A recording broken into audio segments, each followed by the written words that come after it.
আপনারা সবাই অবগত আছেন, গত 19শে এপ্রিল একটি দুঃখজনক ঘটনা ঘটে।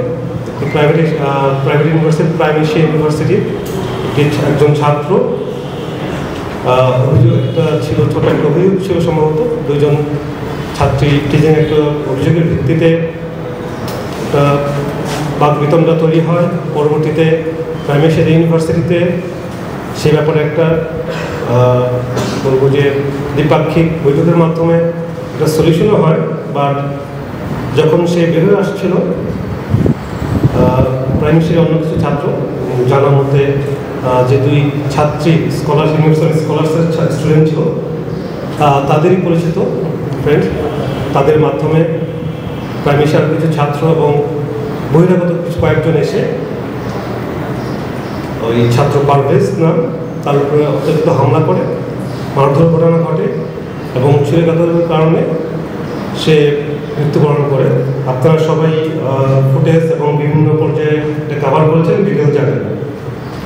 আমরা ঘটনাটা দেখার পরেই আমাদের দায়িত্বপূর্ণ এলাকাতে যে CPC-1 কোম্পানি ছিল, কোম্পানি কমান্ডার সুমন জাকির এবং স্কট কমান্ডার ছিলেন SNSP সুদূর সাহেব।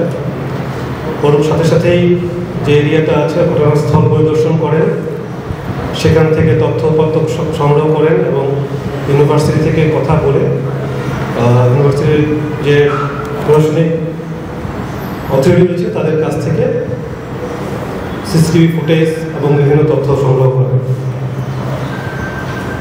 ঘটনার রহস্য উদ্ঘাটন এবং যারা অভিযুক্ত বা আসামিদের ধরার ক্ষেত্রে র্যাবের এই অভিযানিক দলটি প্রথম থেকে গ্রাউন্ডে ছিল। শুধুমাত্র তথ্য প্রযুক্তি নয়,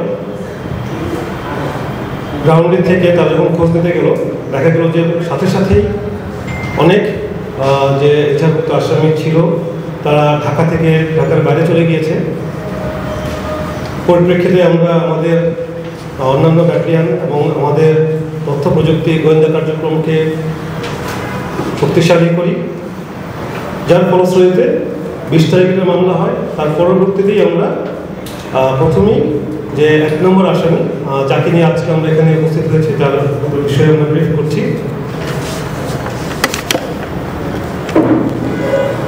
তাকে আমরা নজরে রাখার পরে প্রথমে জানতে পারি উনি বগুড়াতে গিয়েছেন। পরবর্তীতে সে তার লোকেশন চেঞ্জ করে, চলে যায় গাইবান্ধাতে এবং আমাদের গাইবান্ধার যে র্যাপিড অ্যাকশন ব্যাটালিয়ন রয়েছে, র্যাব 13, তাদের সহায়তায় এবং প্রযুক্তিগত সহায়তার মাধ্যমে আমরা গতকাল তাকে আটক করতে সমর্থ হই। প্রাথমিক জিজ্ঞাসাবাদে এই ঘটনার সাথে তার সম্পৃক্ততা স্বীকার করেছে, বাট বিস্তারিত ফার্দার যে ইনভেস্টিগেশন হবে তার মাধ্যমে জানা যাবে।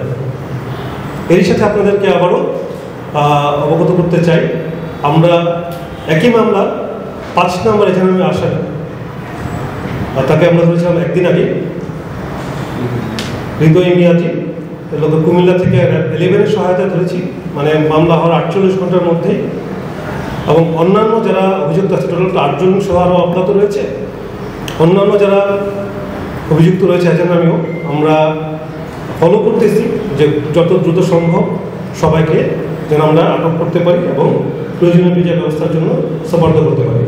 আমরা হৃদয় মিয়াজিকে ইতিমধ্যে বরেন থানাতে হ্যান্ডওভার করেছে এবং আপনারা অবগত রয়েছে, তাকে 7 দিনের রিমান্ড মঞ্জুর করা হয়েছে। এবং আজকে আমরা যে 1 নম্বর আসামি হিসেবে নামেও মেহরাজ, তাকেও আমরা বরেন থানাতে হ্যান্ডওভার করবো এবং পরবর্তী কার্যক্রমের জন্য কার্যক্রম চলমান করবে। একই সাথে বাকি যে সকল এজাহারে আসামি রয়েছে তাদেরকেও গ্রেপ্তার করার জন্য আমাদের অভিযান চলমান। আমরা আশা করছি অতি দ্রুত আরও কয়েকজনকে আমরা আটক করতে সমর্থ হব। তার মাধ্যমেই আমরা আশা করি এই অনবৃত যে ঘটনাটা ঘটেছে, দুঃখজনক যে ঘটনাটা ঘটেছে, সেটার মূল রহস্য উদ্ঘাটনে সম্ভব হবে। আশা করি এর চেয়ে বেশি ডিটেল এই মুহূর্তে আমাদের পক্ষে দেওয়া সম্ভব হচ্ছে না। আপনাদের পক্ষ থেকে যদি কোনো কিছু বলার বা জানার থাকে। আমরা ধরেছে 2 জন, পুলিশ 3 জন নিয়েছে, 1 জন ধরেছে, টোটাল 5-6 জনের মধ্যে অ্যারেস্ট হয়েছে। তো আপনারা যে 2 জন ধরেছেন, রাইট, আপনারা তাদের কাছে প্রাথমিকভাবে কি তথ্য পেয়েছেন? তারা কি হত্যার উদ্দেশ্যে ওইখানে গিয়েছিল, নাকি ইউনিভার্সিটি মারামারি হয় এই ধরনের কারণে তারা গিয়েছিল? তাদের উদ্দেশ্যটা কি ছিল ভাই, আরেকটু সংযুক্ত করি। প্রাথমিক জিজ্ঞাসাবাদে আসলে আমরা সম্পৃক্ততা কতটুকু আছে আমরা সবাই জানি। এখন তো প্রযুক্তির যুগ, সিসিটিভি ফুটেজ, অন্যান্য ভিডিও, সোশ্যাল মিডিয়াতে অনেক পোস্ট থাকে, তার মাধ্যমে কিন্তু অনেক কিছু জানা যায়। তো প্রথমত যে স্বীকারোক্তিটা যে হ্যাঁ আপনারা এই ঘটনার সাথে সম্পৃক্ত বা এই ঘটনা ঘটিয়েছে, বিস্তারিত কিন্তু বাকি আরও তো আছে, কারণ এখানে 1 থেকে 8 জন, এছাড়া নামেও আর অন্যান্য আছে, তাদের অজ্ঞাত আছে। বাট 1 থেকে 8 মধ্যে 1, 5 এবং পুলিশ সমস্ত 4 ধরেছে। সো থানাতে রয়েছে যেহেতু বাকি 2 জন, আমরা তো ইনিশিয়ালি ধরে আসলে জাস্ট সত্যতাটা নির্ধারণ করে থানাতে হ্যান্ডওভার করছে এই মুহূর্তে। এই আসলে কিন্তু সেম, উনি প্রাথমিকভাবে সত্যতা স্বীকার করেছে। বাট আপনি যে পয়েন্টটা বললেন যে ভার্সিটির মধ্যে অন্তত এই ধরনের কোনো তথ্য আসলে আমরা এখন পর্যন্ত ওইভাবে নিশ্চিত হতে পারিনি, ওই ধরনের কোনো কিছু আসেনি। আর অপরাধের ক্ষেত্রে রাজনৈতিক পরিচয় নিয়ে আসলে অন্তত আমরা খুব বেশি ইনকোয়ারি করতেছি না এই মুহূর্তে।